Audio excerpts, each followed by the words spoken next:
श्री श्याम बाबा की कथा। प्राचीन काल में खाटू गांव में एक चरवाहा अपनी गाय चरा रहा था, जिसने देखा कि एक गाय के थनों से दूध की धार धरती में जा रही थी। आश्चर्यचकित चरवाहा गांव वालों को बुला लाया। गांव वालों के मन में उत्सुकता जागी। उन्होंने उस जगह पर खुदाई शुरू की तो वीर बर्बरीक अर्थात श्याम बाबा का शीश प्रकट हुआ। तब वहां से राजा ने एक विशाल मंदिर का निर्माण करवाया तथा बर्बरीक यानी श्याम बाबा का शीश विधि पूर्वक पूजन करके मंदिर में स्थापित करवाया।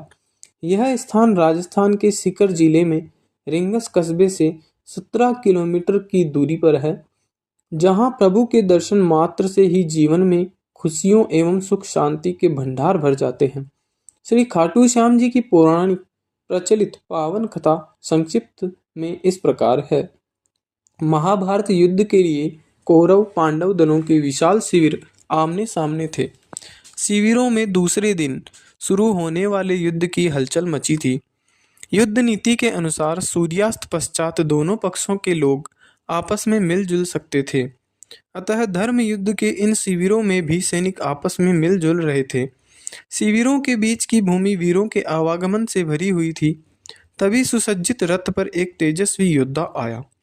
पीपल वृक्ष के नीचे उसने अपना रथ रोका, घोड़ों को खोलकर चरने के लिए छोड़ दिया, शिरस्त्राण शस्त्र आदि उतार कर जलपान किया और अपने रथ पर विश्राम करने के लिए बैठ गया।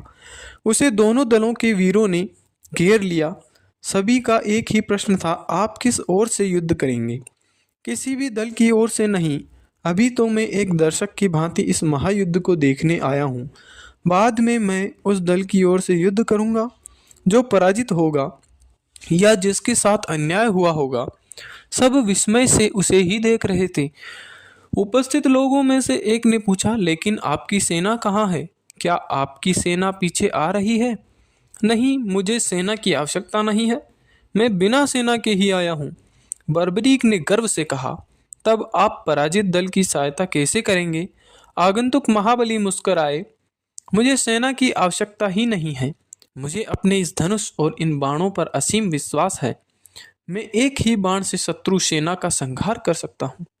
छूटने पर मेरा पहला बाण हर व्यक्ति के मृत्यु स्थल पर निशान लगा देगा और दूसरा बाण उन्हें भीन देगा। आपका नाम? बहुत से लोगों ने विस्मय से पूछा। मैं भीमसेन का पुत्र, घटोत्कच का पुत्र, महाबली बर्बरीक हूँ। आंधी की तरह कुछ ही क्षणों में यह बात दोनों शिविरों में फैल गई। हर जिह्वा पर बर्बरीक का ही नाम गूंज रहा था। सैनिक